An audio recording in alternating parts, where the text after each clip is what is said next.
están medio entrecortados, pues, ¿no? Entonces quedamos para el viernes, no sé qué fecha será, el examen de la primera parte del curso de verano. ¿Listo? Desde luego que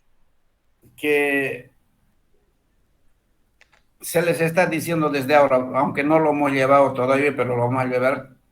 Vamos a hacer después de esto tejidos básicos, el epitelial, y después vamos a hablar de tejido conjuntivo, y conjuntivo vamos a hablar todavía del adiposo, que no es gran cosa, no es difícil, es uno de los más fáciles. Bueno, entonces empezamos nuestra clase hoy día. A ver, voy a tomar el aula y voy a aceptarlos a todos.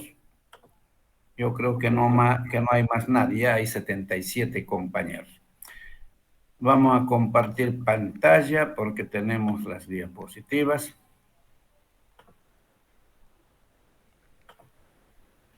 Viernes 17, ¿no, doctor? La fecha no la sé, pero es este viernes que viene, como hoy día, o sea, de aquí a una semana, ¿verdad? Por eso. Listo. Estoy con mi calendario. Combinado, 17. Ah, la hora. La hora que sea, pues, a ver, no quiero atrasarme. 2:30, 14:30. ¿Listo? ¿Ya, doctor? Chocos. ¿Ya? Está bien, doctor. 14:30. Perfecto. Pero eso sí, el examen se llega en hora, no es que lleguen a, miren, ahorita hace rato que estamos esperando y siguen entrando. Y cuando empecemos van a querer seguir entrando y lamentablemente no se puede porque hay que estar saliendo y demás cosas. Bueno, ya. Estábamos en los lisosomas. En resumen, en los orgánulos membranosos todavía. Estos son los orgánulos digestivos, porque están provistos de abundantes enzimas hidrolíticas, como ser las proteasas, como ser las nucleasas, glucosidasas, lipasas y fosfolipasas. Son los que van a degradar las macromoléculas provenientes de la endocitosis o de la misma célula. A este proceso se lo va a conocer también con el nombre de autofagia, ¿verdad?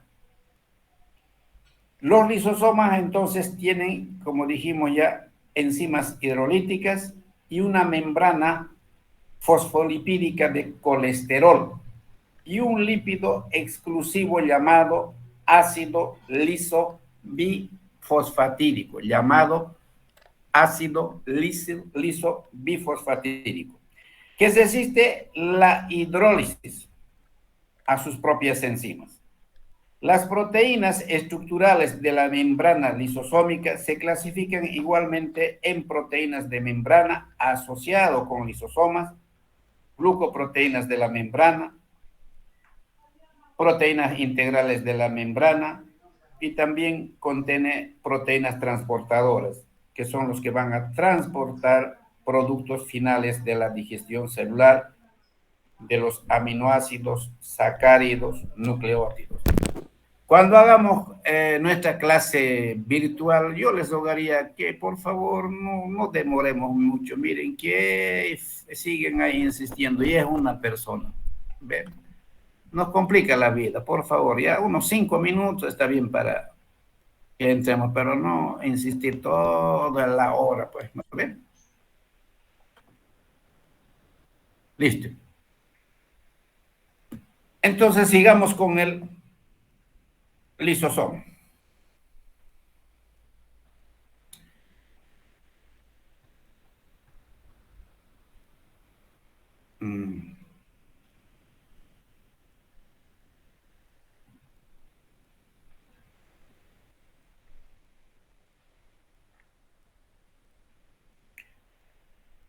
Otra característica de los lisosomas y también de los endosomas tardíos es que poseen la bomba de protones, o sea, bomba de hidrógenos que transportan iones hidrógeno a la luz del orgánulo para mantener el pH bajo, o sea, un pH ácido, ¿verdad?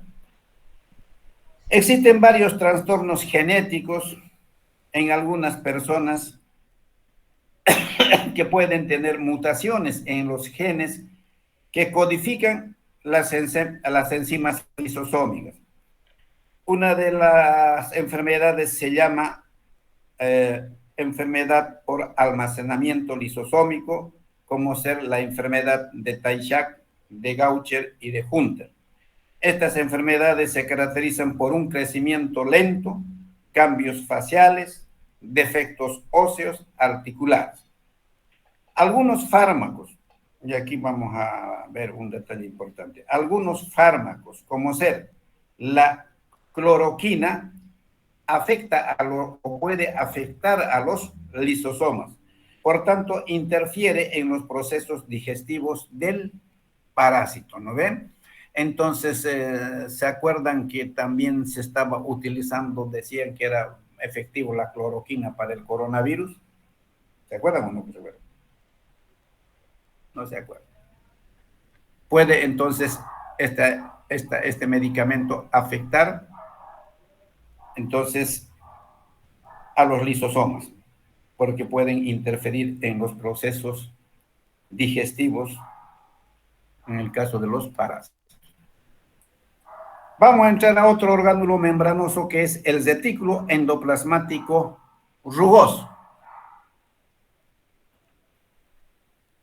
El retículo endoplasmático rugoso, que lo podemos abreviar como RER, estaría relacionado con la síntesis proteica dentro del citoplasma de la célula, que se va a teñir con un colorante básico por la presencia de RNA. A esta parte del citoplasma del retículo endoplasmático que se tiñe se llama ergatoplasma.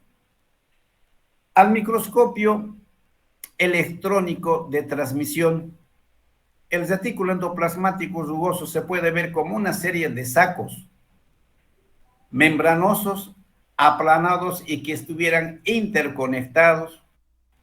Pueden ser también cisternas, y lo más característico es que tienen adherido partículas de proteína, adherido partículas a su superficie o a la superficie de la membrana del ribosoma, y a estos estarían adheridos por proteínas de acoplamiento ribosómico. Se denomina ribosomas, ¿por qué? Porque justamente tienen estas partículas adheridas a su superficie que pueden contener RNA ribosómico y proteínas. Un grupo de ribosomas forma lo que se llama los poliribosomas o polisomas, que estarían adheridos a una molécula de RNA mensajero. Entonces, acabamos de mencionar que el retículo endoplasmático rugoso está relacionado fundamentalmente con la síntesis de proteína. La síntesis de proteína comprende dos procesos fundamentales. Uno se llama la transcripción y el otro se llama la traducción. La transcripción es cuando el código genético de una proteína se transcribe desde el DNA al RNA mensajero. Entonces, eso se llama transcripción, cuando el código genético se transcribe desde el DNA al RNA mensajero. La traducción, el mensaje codificado en el RNA mensajero se lee para formar un polipéptido. Polipéptido quiere decir formado por varios péptidos, ¿no? Que son aminoácidos que van a formar, al final de cuentas, una proteína. La molécula de RNA mensajero puede unirse a muchos ribosomas formando el polisoma y se puede sintetizar proteínas para la exportación desde la célula y proteínas integrales de la membrana plasmática. O sea, se pueden sintetizar los dos tipos de proteínas, uno para la exportación y otro a las proteínas integrales. Las proteínas de secreción atraviesan la membrana del retículo endoplasmático hacia su luz, donde son almacenados y modificados. Los ribosomas libres, ¿no?, sintetizan las proteínas que permanecen en la célula como elementos citoplasmáticos estructurales o funcionales. Entonces, los ribosomas libres van a sintetizar proteínas que van a permanecer en la célula como elementos estructurales y funcionales. Los corpúsculos de Nis que están en las neuronas están formados por el retículo endoplasmático rugoso y por los ribosomas libres. Cuando hablemos de tejido nervioso, vamos a hacer nuevamente referencia a los corpúsculos de Nis, que no son otra cosa que retículo endoplasmático rugoso y los ribosomas libres. Otro orgánulo membranoso, el retículo endoplasmático liso.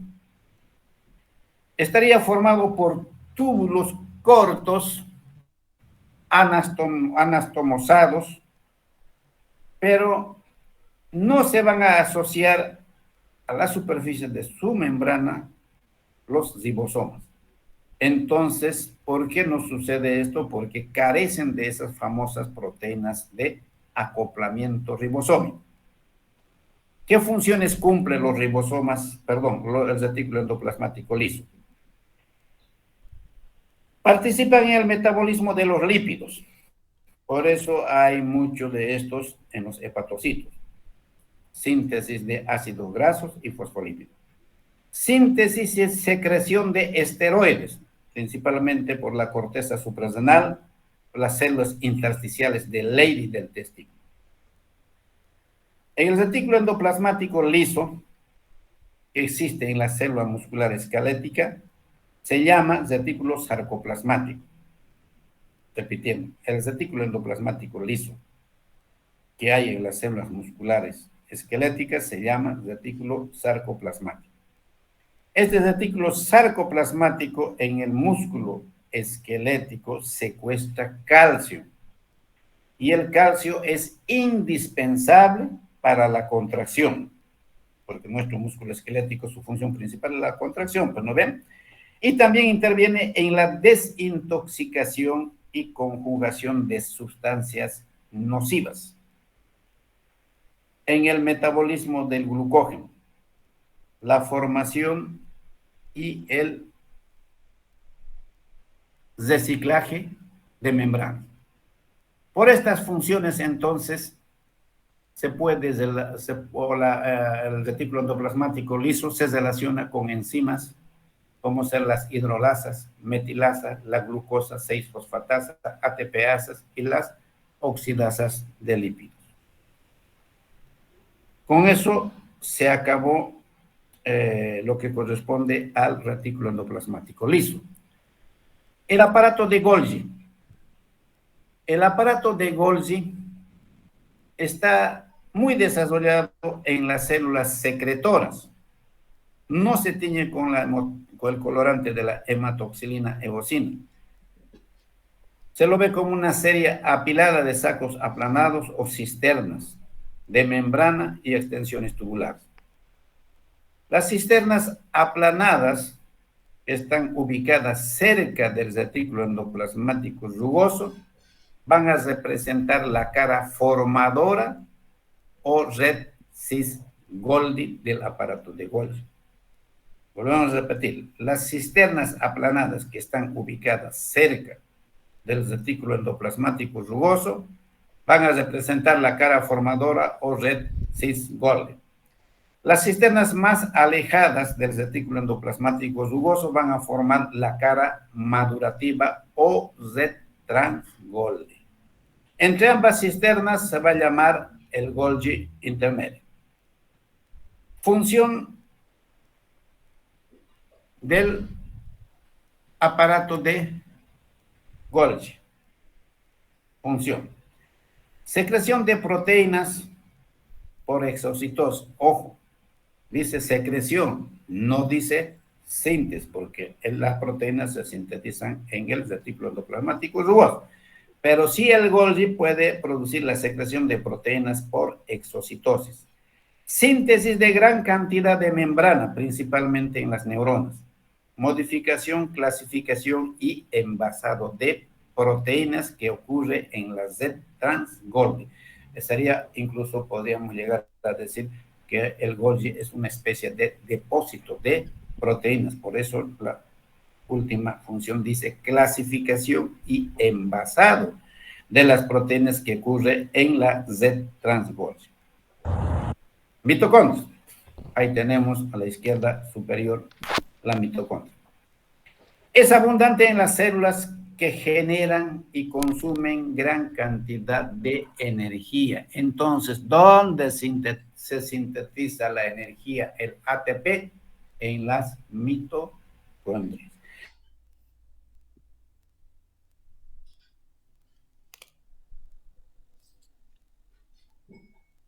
Porque necesitamos de energía para producir la contracción, pues, ¿no ven? Células que se ocupan del transporte de líquidos y electrolitos. Pieza intermedia del espermatozoide y el túbulo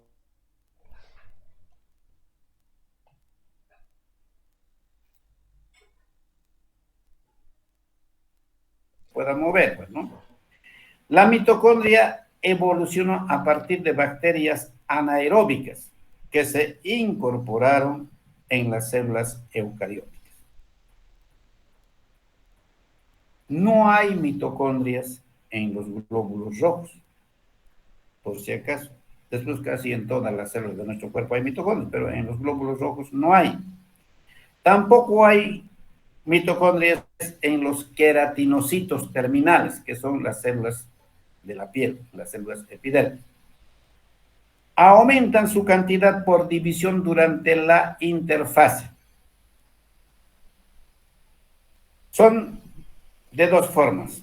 Puede ser esferas, pueden tener la forma de bastones y filamentos alargados. La mitocondria posee dos membranas. La mitocondria posee dos membranas. Una interna, ¿ya? Una interna, que rodea el espacio llamado matriz mitocondrial, obviamente, que está organizado por múltiples pliegues o crestas. Tiene gran cantidad de fosfolípido cardiolipina, que le hace impermeable a los iones. Entonces, esta membrana interna de la mitocondria cumple tres funciones. Uno, producir las reacciones de oxidación de la cadena respiratoria del transporte de electrones. Dos, sintetizar ATP. Y tres, regular el transporte de metabolitos hacia adentro y afuera de la mitocondria. La otra es la membrana mitocondrial externa.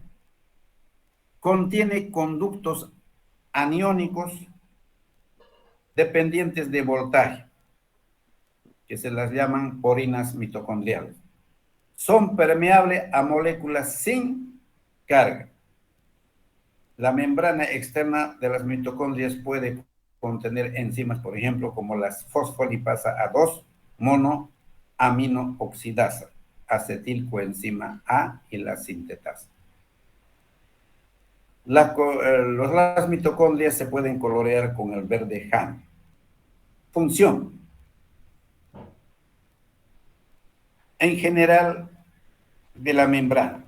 Genera ATP por medio del ciclo del ácido cítrico y de la fosforilación oxidativa. este ciclo del ácido cítrico, si vencen esto, lo van a llevar este año.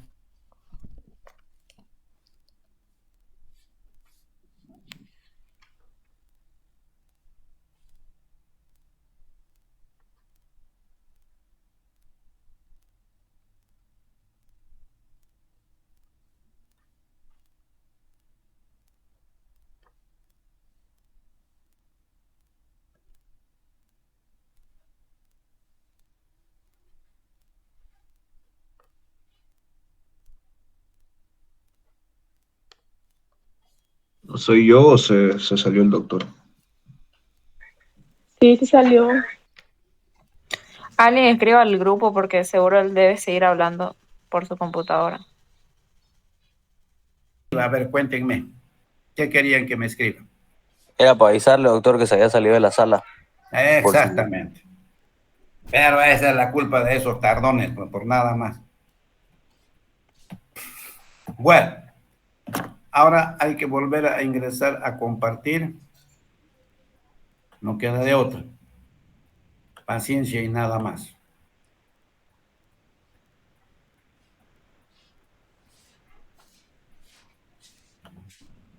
Listo.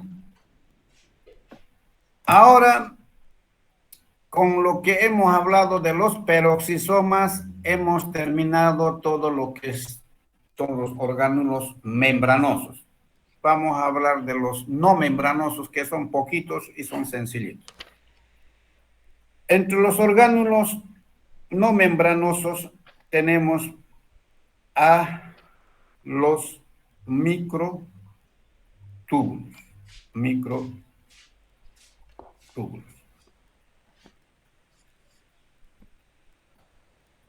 Los microtúbulos se pueden ver al microscopio óptico como túbulos proteicos, huecos, rígidos, no ramificados.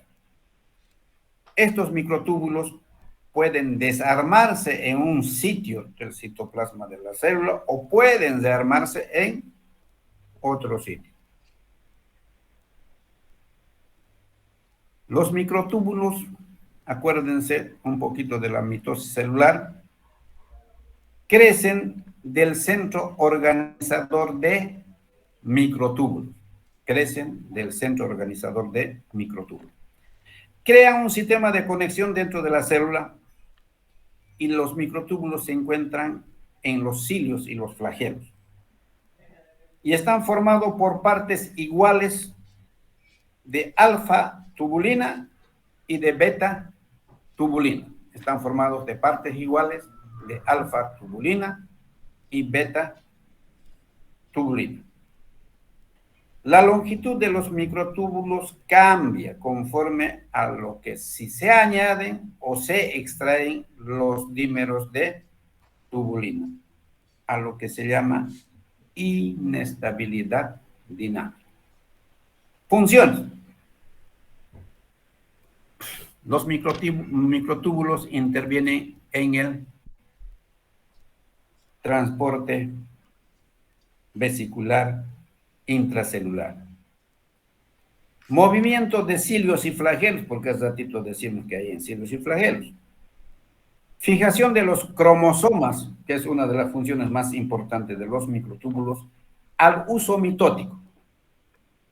Y su movimiento durante la mitosis y la meiosis.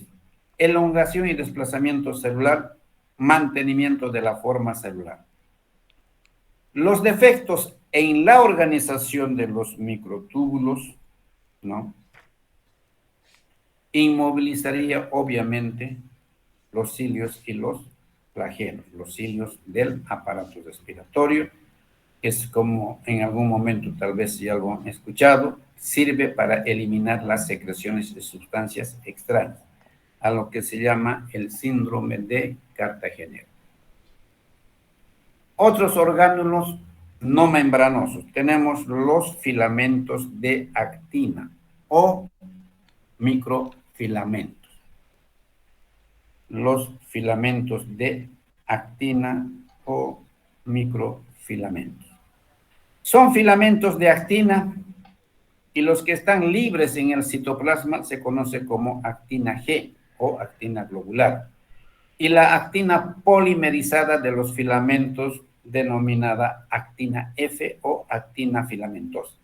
Hay dos tipos de filamentos en las células musculares.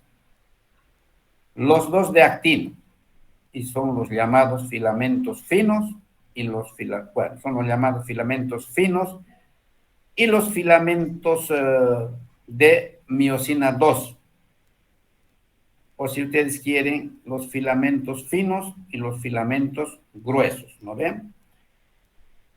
Entonces, los filamentos gruesos, que sería una proteína de las células musculares, y la miosina 1, que están en las células no musculares. ¿Qué funciones cumplen los filamentos de actina?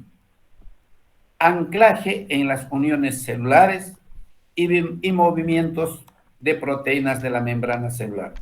Formación del núcleo estructural de las microvelocidades, locomoción celular, emisión de evaginaciones celulares.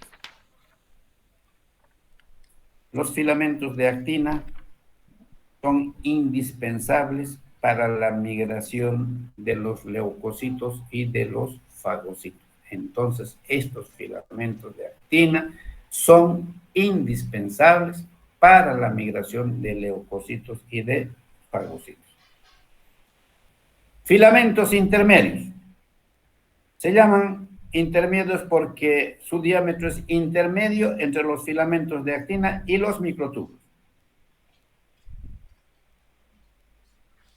Función. La función de los filamentos intermedios es de sostén o de estructura general. Forman el citoesqueleto de la célula. Son indispensables para la integridad de las uniones célula-célula y de célula matriz extracelular, que cuando hablemos de epitelios, ahí lo vamos a volver a ver. Los filamentos intermedios están organizados en 6 clases principales, ¿ya? Como dice 1, 2, 3, 4, 5, 6, pero cada uno de ellos tiene sus particularidades. La clase 1 y 2 son las queratinas. Se encuentran en las células epiteliales. La clase 3 contiene la bimentina, que se encuentra en las células derivadas del mesodermo y los fibroblastos. La desmina de las células musculares. La proteína ácida fibrilar glial que hay en las células gliales, principalmente en los astrocitos y en la neuroglia. Perifrena, que están en las neuronas periféricas. La clase 4 son los neurofilamentos. Son la nestina y la internexina, que se encuentran en las neuronas. La cinemina, la 5-cilina, paranemina de las células musculares. La clase 5 son las lamininas A y B. La clase 6 son los filamentos intermedios del cristalino del ojo, como la faquina y la filenzina. Los defectos de los filamentos intermedios en el tejido encefálico teóricamente estaría relacionado con la famosa enfermedad de Alzheimer, que nos da prácticamente, dice, casi a todos, por no decir a todos los viejos, ¿no? Espero que no me dé a mí. Los filamentos intermedios de queratina estarían relacionados con la cirrosis hepática postalcohólica. Después tenemos centriolos y el centro organizador de microtúbulos. Centriolos y centro organizador de microtúbulos. Estos son visibles al microscopio óptico, son cilios citoplasmáticos cortos, están en pares formados por 9 tripletes. Aquí abajo en la figura se me parece una rueda de carreta, 9 tripletes. 1, 2, 3, 1, 2, 3. Si contamos, 1, 2, 3, 4, 5, 6, 7, 8, 9 cabalitos, ¿verdad? Entonces está formado por 9 tripletes. Ay, perdón. Uy, pero... Ya. Repetimos de nuevo. Los centriolos y el centro organizador de microtúbulos son visibles al microscopio óptico, son cilindros citoplasmáticos cortos, en pares, como dijimos, formados por 9 tripletes de microtúbulos. El lugar que contiene los centriolos y el material pericentriolar se llama el centro organizador de microtúbulos o centrosoma. Función de los centriolos. Controla la formación, cantidad, polaridad, dirección, orientación, organización de los microtúbulos durante la interfase celular en el proceso, obviamente, de la mitosis. La interfaz celular, para que vayan un poquito familiares, es la fase que va a haber entre una mitosis y la otra mitosis, ¿no ve? Porque de aquí a poco vamos a hablar también de eso. Los centriolos además forman los cuerpos basales para los cilios flagelos y son los que van a alinear el uso mitótico. Bien. Y por último, tenemos los cuerpos basales, que son derivados de los centriolos, organiza el armado de los microtúbulos del cilio. Inclusiones. Las inclusiones son componentes no vivos en la célula, que pueden contener productos de actividad metabólica de la célula. Estos pueden ser gránulos de secreción, de pigmentos. Estos de pigmentos pueden estar rodeados de membrana. Estas inclusiones también pueden ser de gotitas de lípido, glucógeno, etc. Están en la matriz citoplasmática o nuclear también. Representa material de almacenamiento. Ejemplo, inclusiones de las células sustentaculares de Sertoli e intersticiales de Leydig del testículo.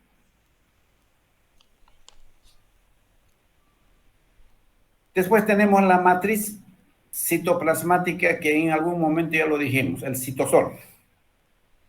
Es un gel acuoso concentrado formado por moléculas de formas y tamaños diferentes, que pueden ser agua, electrolitos, metabolitos, enzimas, RNA de transferencia, RNA mensajero, glucosa, aminoácidos, proteínas sintetizadas. El citoesqueleto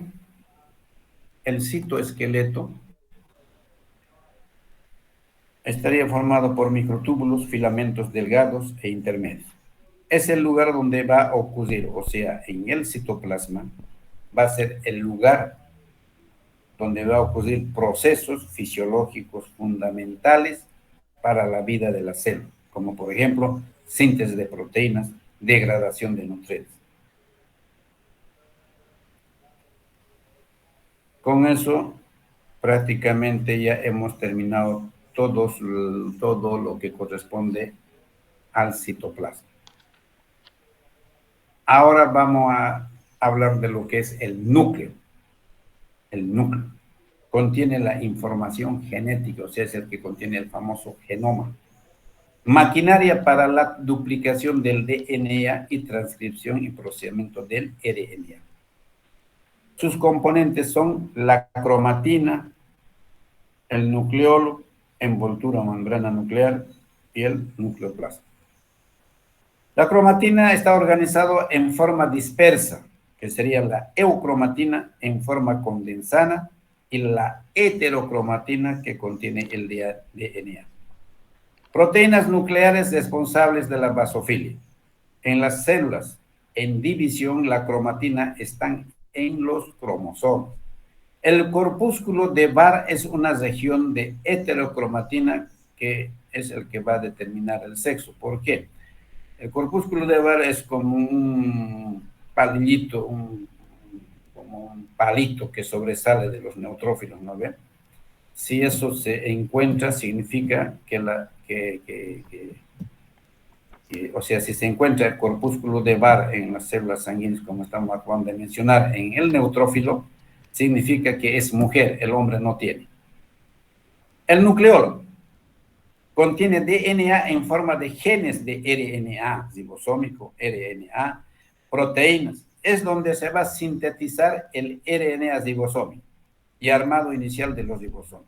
El nucleolo participa en la regulación del ciclo celular. Envoltura de la membrana nuclear. Estaría formado por dos membranas, interna y externa, también igual que la membrana plasmática, es una bicapa. Separa el nucleoplasma del citoplasma, perforada por poros. La externa es o se continúa con la del retículo endoplasmático rugoso, la interna es de filamentos intermedios. El nucleoplasma es todo el material nuclear que no es cromatina ni nucleolo.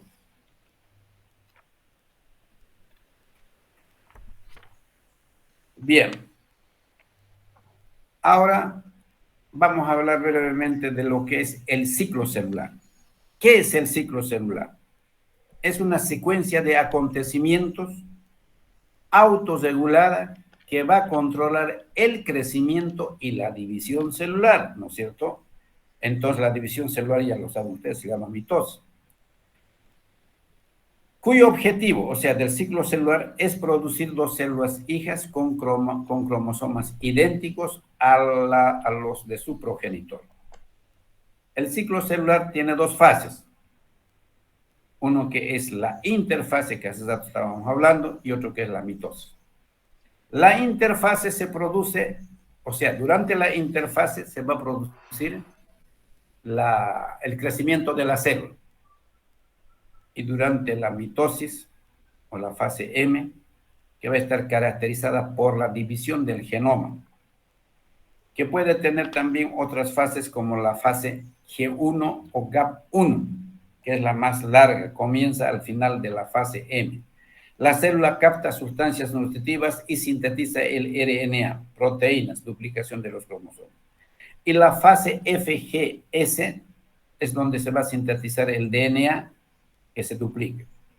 Dura más o menos de 7.5 a 10 horas. Y la fase G2 o GAP2, la célula se prepara para su división. Es un periodo de crecimiento celular y de organización de los orgánulos antes de que se produzca la mitosis. Muerte celular. La proliferación celular y muerte celular determinan la producción neta de células. Cualquier anomalía puede causar trastornos por acumulación celular, a lo que se conocería como hiperplasia. Hiperplasia sería entonces el aumento del número de células. Espero que no se olviden eso. Hiperplasia, aumento del número de células. ¿Qué puede darse, por ejemplo, el cáncer, enfermedades autoinmunitarias? Bien. Trastornos por pérdida celular, que puede ser atrofia, enfermedades degenerativas, el SIDA. La muerte celular puede ocurrir por lesión celular aguda, a lo que se conoce con el nombre de necrosis. La muerte celular puede ser por lesión celular aguda, lo que se conoce con el nombre de necrosis. Cuando la célula se expone a un medio físico o químico desfavorable, como por ejemplo hipotermia, hipoxia, hipotermia, disminución de la temperatura, hipoxia, disminución de oxígeno, o por suicidio celular, a lo que se conoce también como un mecanismo codificado internamente.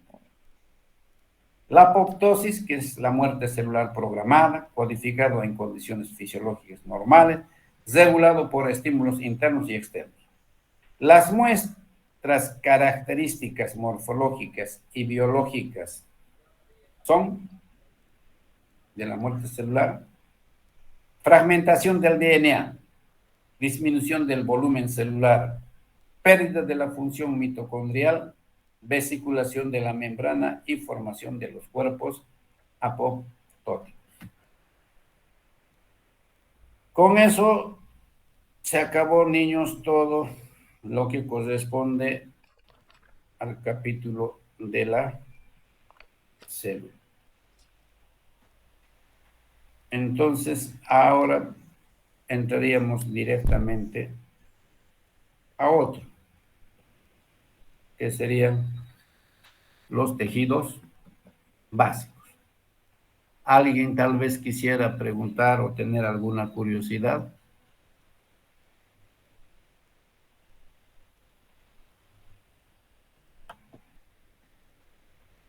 Entonces, vamos a buscar la famosa diapositiva, ¿ya? Vamos a hablar entonces de los tejidos básicos, tejido epitelial. Cada vez más estamos introduciéndonos ya en la histología propiamente, ¿verdad? Entonces, este tema también entra al examen. Y va a entrar, vuelvo a repetir, tejidos conjuntivos, y de esos tejidos conjuntivos especializados, el tejido adiposo más. Con eso estamos listos. Yo creo que para segundo parcial tenemos que apresurarnos un poquito más, porque si no, no terminamos jamás. A ver, ahora sí. Compartir. ¿Dónde está compartir? Compartir. Doctor, Sí. entonces en el primer parcial entra todo embrio, sumado tejido conjuntivo especializado y adiposo. No. Tejido conjuntivo, y de eso él es uno de los especializados como adiposo, porque todavía el tejido muscular, el nervioso, ¿verdad? Solamente va a entrar tejido conjuntivo más tejido adiposo. Obviamente, los tejidos básicos epiteliales. ¿Listo? Ah, ya, gracias. Además, a medida que vamos hablando, vamos a decir, hasta aquí entra. No se preocupen de eso. Ay, Diosito Santo, lo he fregado. Listo. Está viendo, ¿verdad? Sí, doctor. Ya se han dormido ustedes. Por eso no vamos a insistir mucho, hasta las 4 nomás. Ay, caramba, yo también ya me he endurado hoy. Ah, disculpe usted, ya me tirado una estiradita. Tiene, como siempre yo digo, ¿no? Todo tiene el lado bueno y todo tiene el lado malo. En la virtualidad uno más fácilmente comparte su diapositiva, es un poquito más cómodo, pero al mismo tiempo también es más aburrido, no se puede reír. Ustedes no participan o uno no puede hacerlos participar, no hay caso de contarles alguna cosita para que despierten y se hace pesado, pues, ¿no? Pero tenemos que seguir adelante, la ley de la vida, nunca para atrás. Hay un dicho que dice, vamos para atrás solo para impulsarnos para seguir adelante, ¿verdad? Esa es la única alternativa, no se puede ir atrás ni dar.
Yo hablé, doctor, sino que ¿Cómo creo estás, que no Juan? se escuchaba. ¿Y por qué recién has despertado? Hace 10 minutos que estoy nombrándote. No, es que estoy utilizando unos auriculares y no se escuchaba. Ajá, Doctor, ¿a mí me escuchó? ya. Claro que te escuché. Con todo respeto, si no soy sordo, pues, ¿no ve? Ustedes no me son solos. Eso No sí, es soy que me medio hable. cegatón, sí, ya no veo bien, sí. Pero con lentecito bien. Y he perdido ese lentecito que me sé poner para llamar a la lista, ¿no? Pucha, lo he perdido. Así que tuve que ir a comprarme otro, oiga, ni modo, ¿no? ¿Qué se va a hacer? Bien, niños, metámosle. A ver, estírense 30 segundos para que le echemos una parte de los tejidos básicos. Ya pues, ya se están estirando. Sí, Sí, doctor. Tampoco se puede, tampoco, tampoco se puede tomar tanto café, ¿no? Hace daño también. puro black. Exagerando. No, peor todavía. Esas cosas yo no tomo. A ver, cambiemos unos minutitos de charla. El black, saben ustedes, no son los llamados, los famosos energizantes, ¿verdad?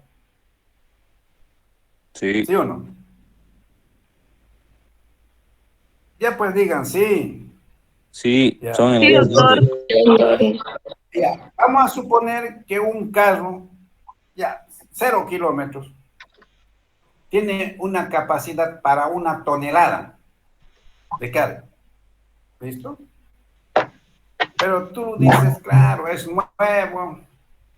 No, que no pasa nada. Voy a poner 1,5 toneladas.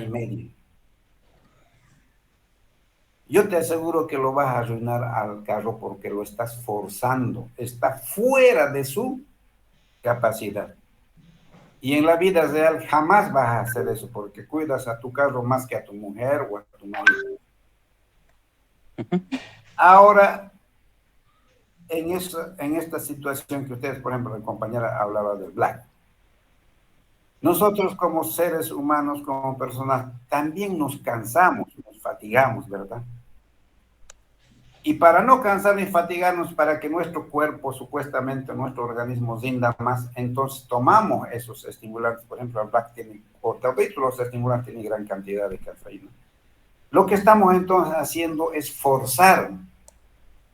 Por eso no debemos hacer eso. Yo personalmente nunca he coqueado, nunca he tomado ni esos black ni nada en ninguna situación. Pero los que más toman eso, increíblemente, son ustedes, que son gente joven. Desde luego que ustedes tienen mayor energía que yo, pues, ¿no? Más fuerzudos, son más ágiles, están nuevitos, pues, 20 años todos ustedes.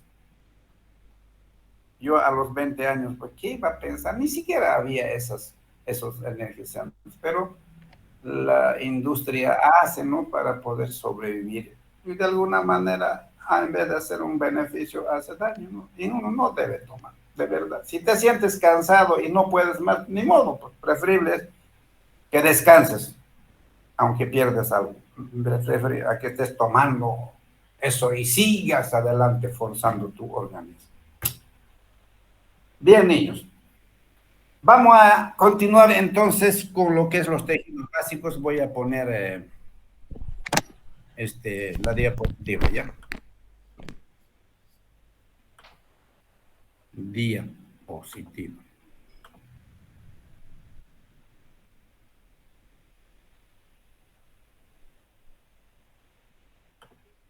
Listo.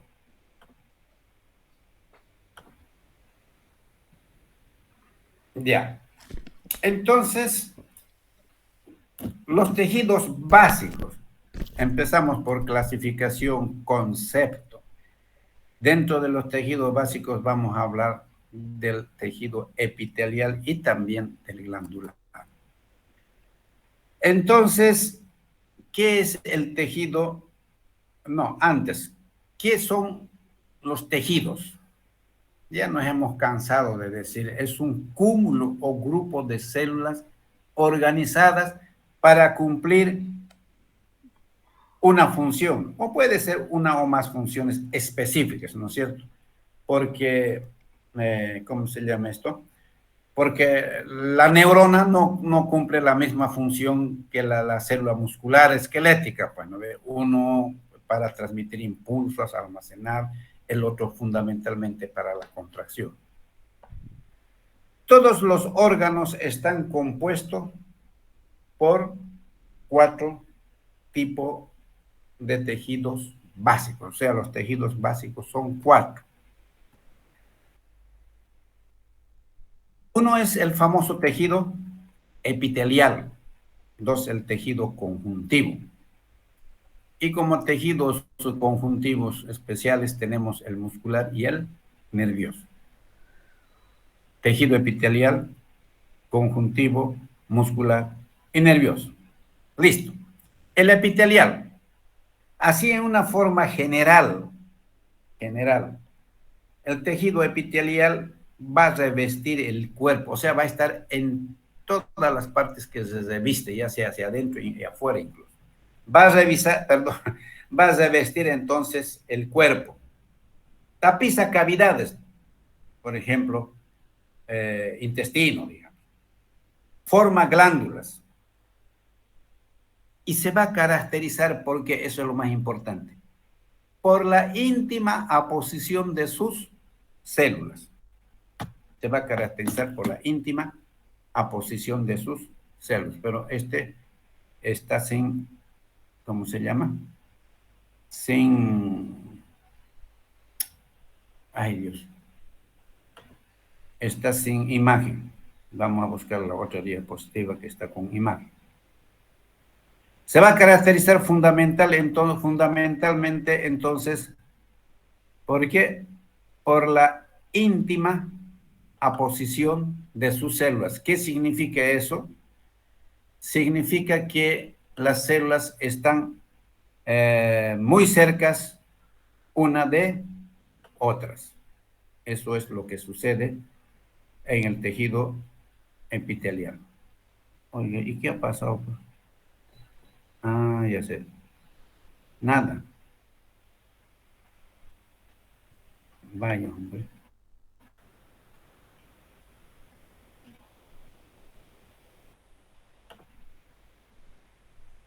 Esperen un segundito. Voy a buscar la que tiene imágenes, ¿ya?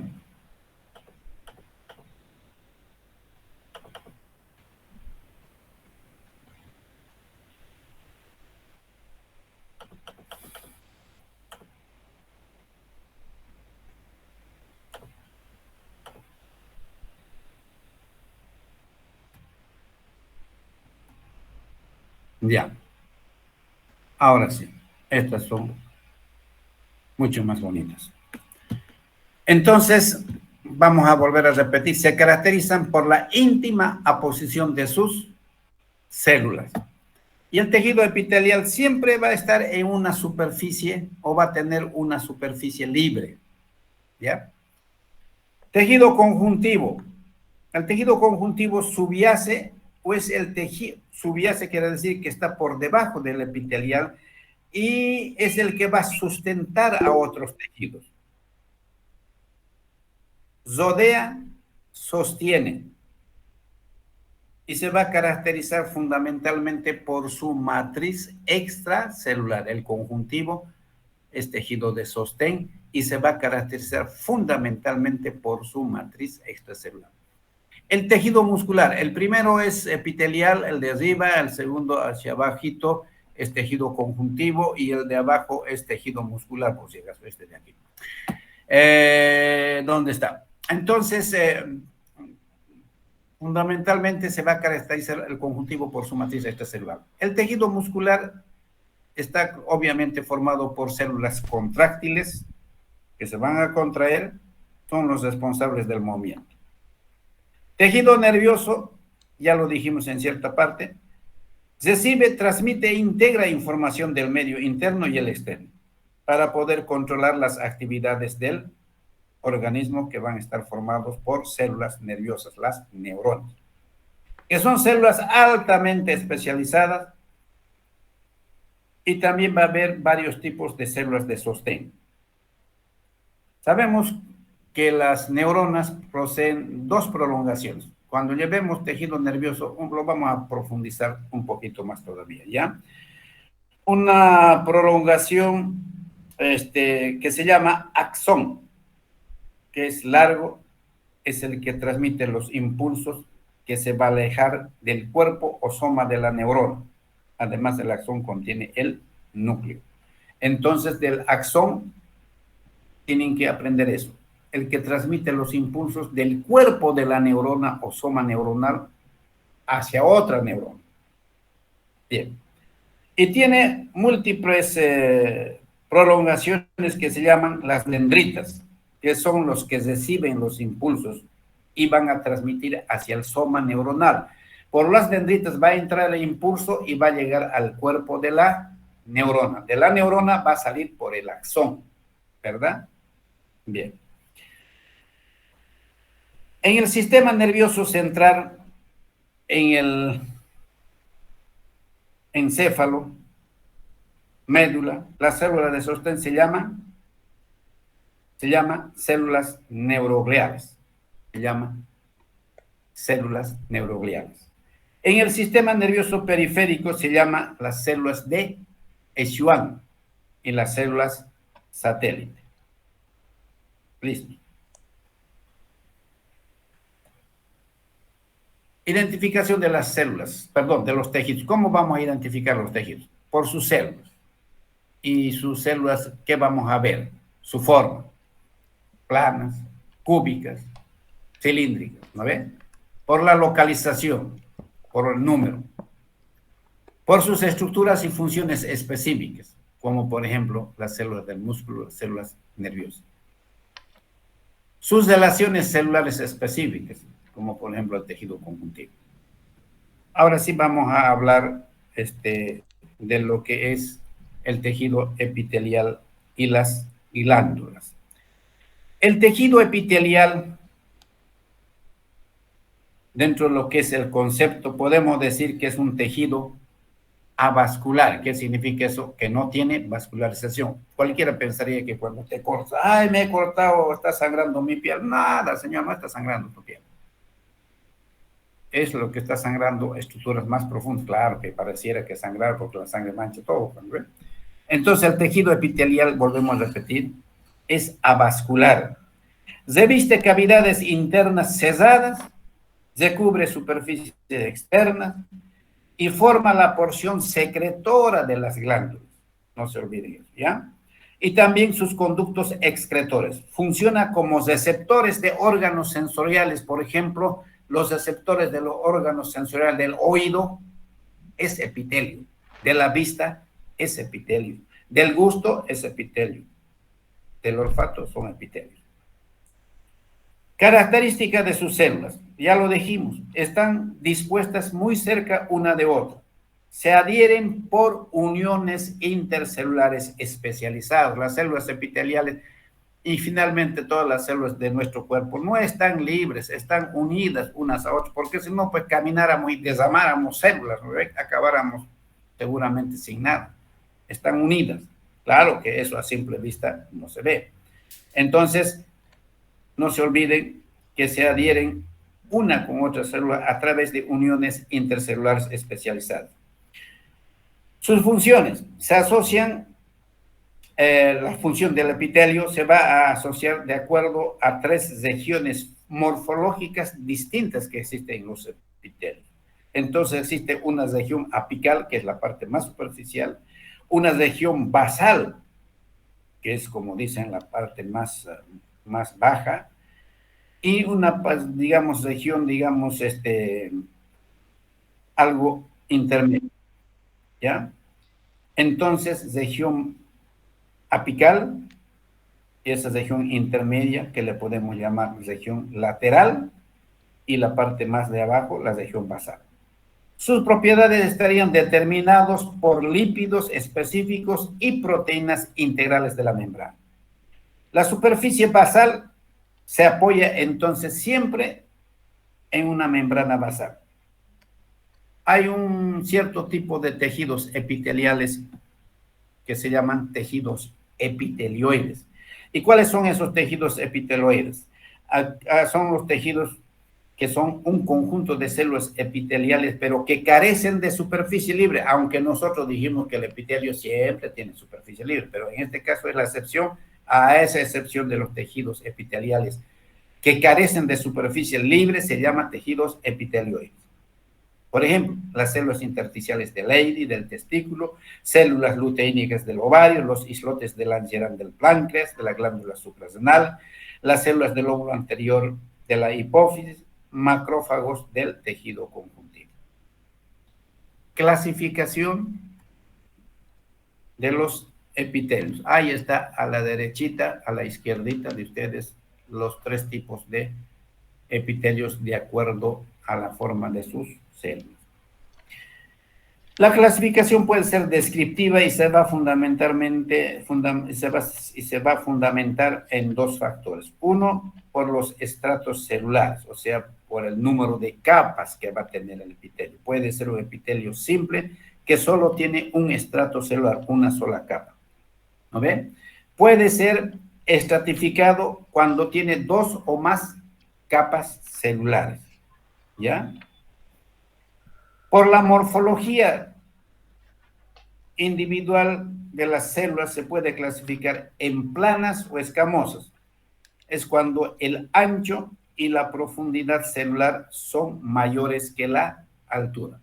Las de arriba, la de arriba superior izquierda. Entonces, el ancho y profundidad son mayores que la altura. Las cúbicas, el ancho, altura y profundidad son iguales. Cilíndricas o columnares, la altura es mayor que las 2 otras dimensiones. También hay lo que se llaman los epitelios especiales, entre los cuales tenemos el pseudo. Todo lo que es pseudo es falso. Entonces, el pseudo estratificado quiere decir que es falso estratificado, pero parece dar la impresión de que fuera estratificado, que tuviera varias capas.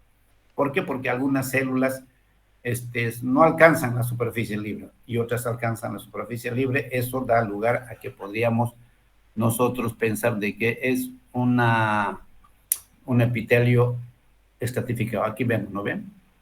Por ejemplo, esta célula, chatita, ahí está su nombre.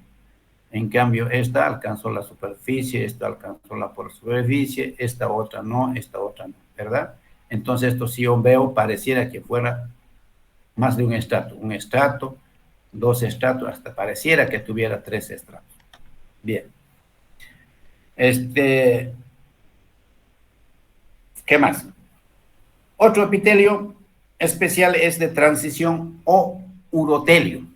Este epitelio de transición o urotelio se encuentra en las vías urinarias principalmente. También hay los epitelios con nombres específicos. ¿Ya?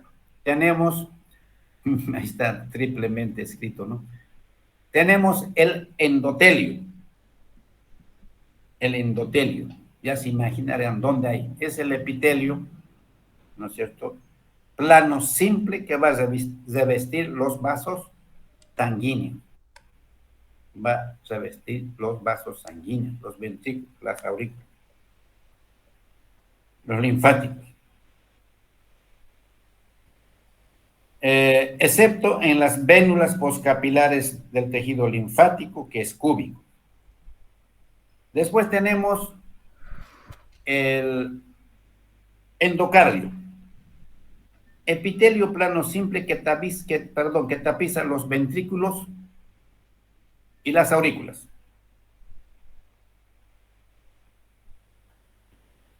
Vamos a corregir un pequeño error que he cometido. El endotelio es un epitelio plano simple que se encuentra principalmente en los vasos sanguíneos y en los linfáticos, ¿verdad? En cambio, el endocardio también es epitelio plano simple, pero va a tapizar los ventrículos y las aurículas. Entonces, solamente estaba equivocado en el sentido de que uno es endotelio y el otro es endocardio, el que tapiza los ventrículos y las aurículas, pero los dos son epitelio plano simple. Y todavía hay otro tipo de epitelio con nombre específico que se llama el mesotelio, que es un epitelio plano simple que va a tapizar las paredes y contenido de las cavidades cesadas. A ver, como ejemplo, la pleura, que es esa membrana que va a tapizar al pulmón, como dice, al pulmón propiamente y la cara interna de la cavidad torácica. Por eso hay pleura parietal, esa que está tapizando la cara interna de la cavidad torácica, y la pleura visceral que tapiza prácticamente o envuelve al pulmón. El pericardio es el que va a envolver al corazón. Peritoneo es el que envuelve la cavidad abdominal. Listo. Funciones epiteliales, de una forma general. ¿Qué funciones cumplen los epitelios? Función secretora. Por ejemplo, el epitelio cilíndrico simple del estómago. ¿Ya? Absorción. El epitelio cilíndrico simple del intestino y simple cúbico del riñón. Transporte. El epitelio cilíndrico ciliado que hay en la tráquea, en los bronquios, porque esos tienen cilios, ¿no ven? Que están batiendo siempre en dirección hacia afuera para que si alguna sustancia ingresa por el aire, no llegue hasta los bronquios y los pulmones. Entonces eso elimina. Por eso que cuando hay polvo, hay humo, a veces sentimos una especie de carraspera y tosemos. Y al toser estamos tratando de eliminar esas sustancias extrañas que han tratado de ingresar a los pulmones más unas secreciones y lo escupimos. Protección, que sería epitelio estratificado plano queratinizado, por ejemplo, de la piel. La piel nos protege, ¿no es cierto? Todo nuestro cuerpo. También hay el epitelio de transición de la vejiga. Y por último, cumple funciones receptoras, ya hemos dicho, para recibir y transducir estímulos externos, por ejemplo, las papilas gustativas de la lengua, olfato, el oído, el ojo. Bien. Dijimos que entre las funciones que había en los epitelios dependerá de las 3 regiones que hay. Por eso hay un titulito que dice especializaciones de la región apical, que es la parte libre de los epitelios. Cumple entonces diferentes funciones. Además, la región apical de los epitelios puede contener enzimas, conductos iónicos, proteínas transportadoras. ¿Y qué modificaciones estructurales tiene esta región apical de los epitelios? Puede tener microvellosidades, puede tener estereocilios y puede tener cilios, ¿ya? Entonces, volvemos a repetir. ¿Y qué modificaciones estructurales existe entonces en la región apical de los epitelios? Microtúbulos, estereocilios y cilios. Los microtúbulos son evaginaciones citoplasmáticas digitiformes que generalmente se presentan en las células absortivas del intestino, a lo que se va a llamar chapa estriada. Y en los túbulos renales se va a llamar ribete en cepillo. Entonces, los microtúbulos, que son evaginaciones citoplasmáticas, en el caso del intestino se va a llamar chapa estriada. En el caso de los túbulos renales se va a llamar ribete en cepillo.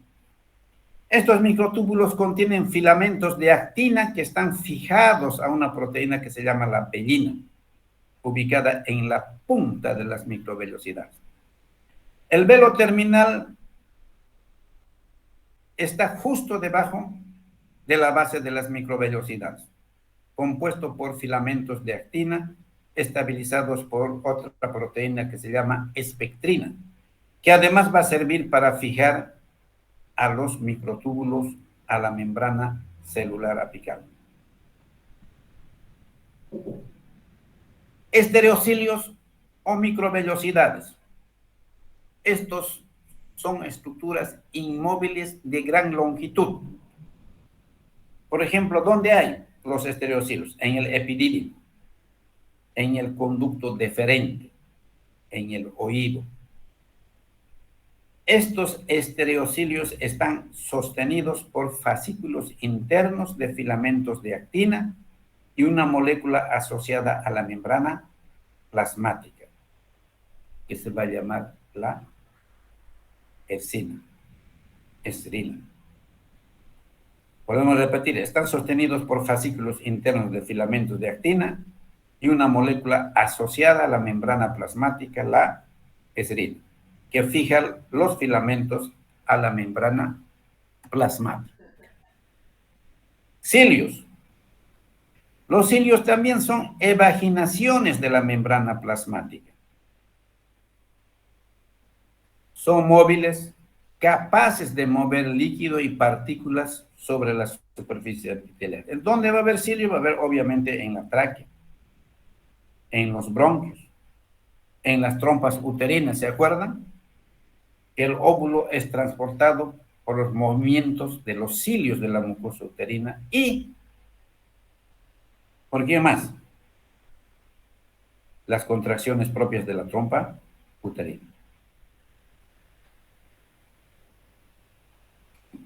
Con eso se acabó toda la parte que corresponde a la región apical de los epitelios.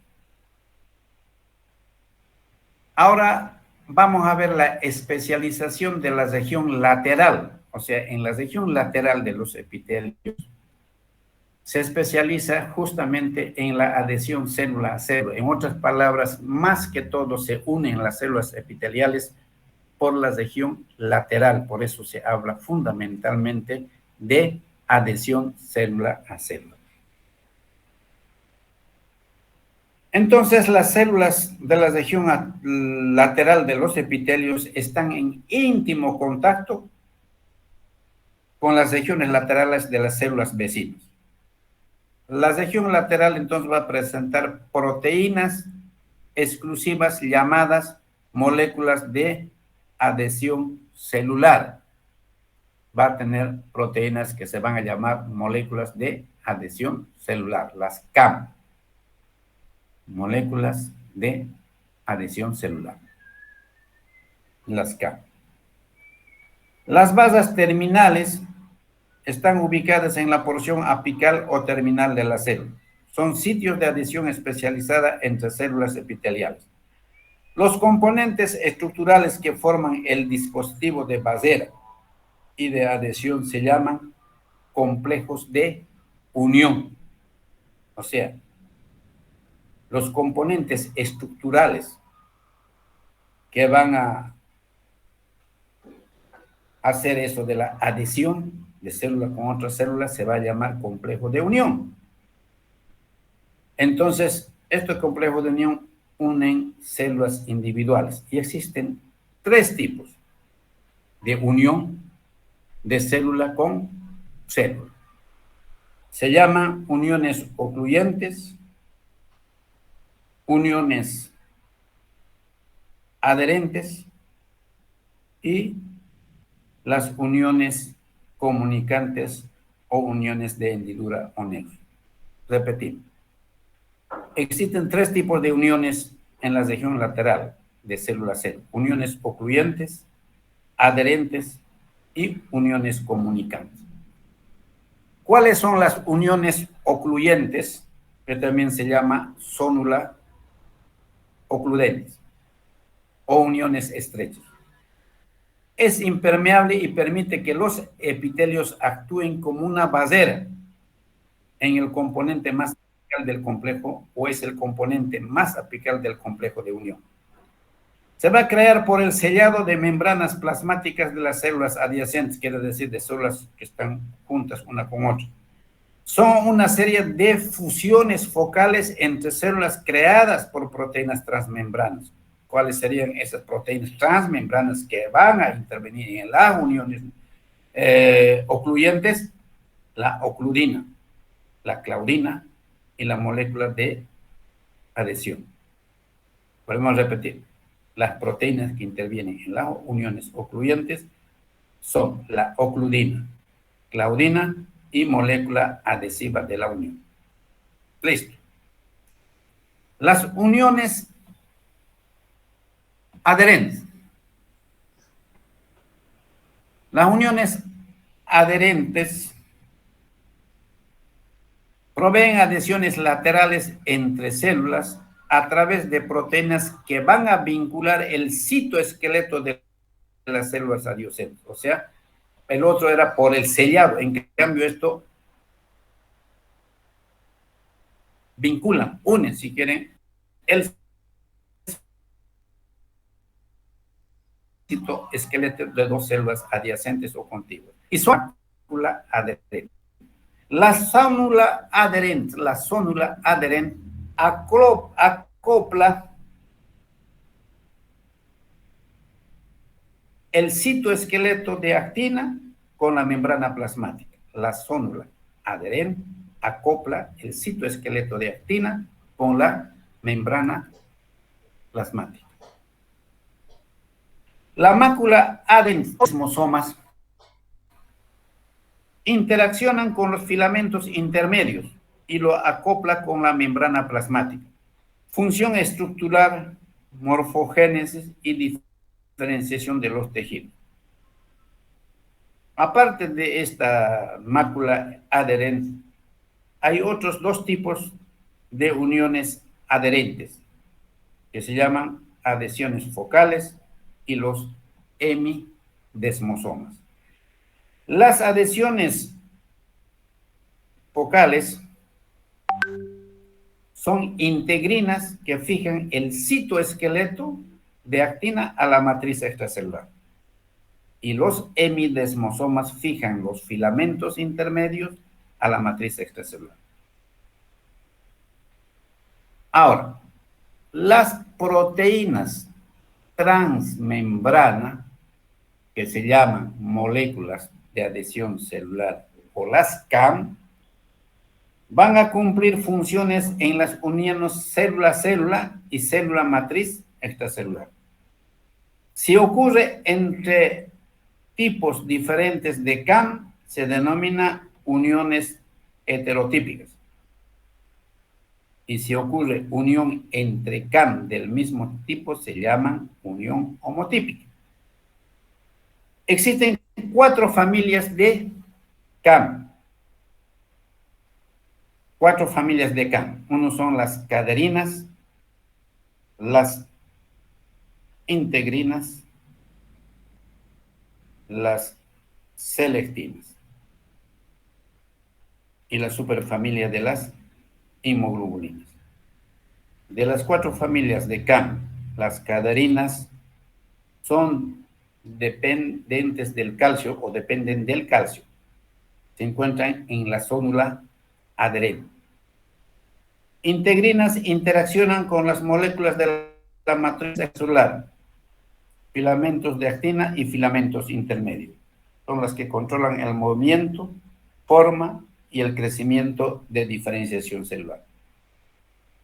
Las selectinas están en los leucocitos y células endoteliales.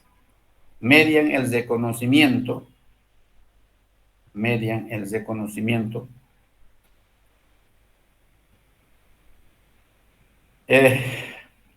y pueden iniciar la migración de los neutrófilos. Y la superfamilia de las inmunoglobulinas median la acción homotípica de la célula a célula. Estos son los hemidesmosomas. Todavía hay otra unión más que se llama la fascia adherente.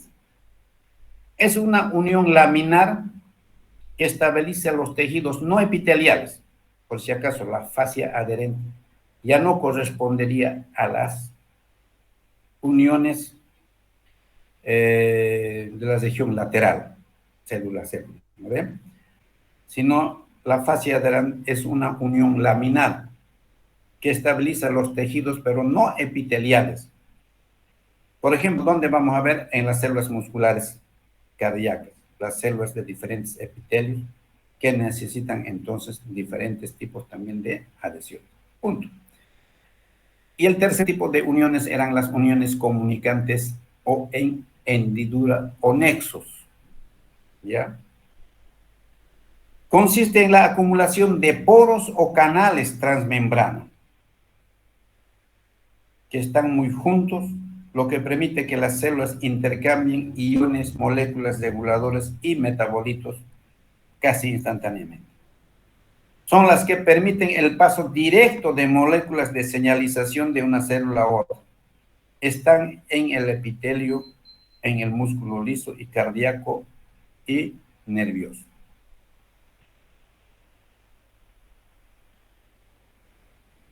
Están formados por 12 subunidades de proteínas pertenecientes a la llamada familia de las conexinas. El cambio de la formación en las conexinas pueden abrir o cerrar los canales en las uniones de hendidura. También las mutaciones de los genes de las conexinas son factores patogénicos o pueden estar relacionados con factores patogénicos, como por ejemplo la mutación del gen que codifica la conexina 26 estaría asociada teóricamente a la sordera congénita. Estaría asociada a la sordera congénita. Bien. Entonces hemos hablado de la región apical, hemos hablado de la región lateral. Y nos faltaría hablar de la región basal. ¿Ya? Como dicen, como todo cansa, finalmente descansamos y lo dejamos aquí. Pero si alguien tiene alguna consultita o alguna curiosidad, puede hacerlo llegar. O mientras lo piensan, voy a ir a traer la listita, que no la tengo aquí. Espérenme 30 segundos para llamar a la lista.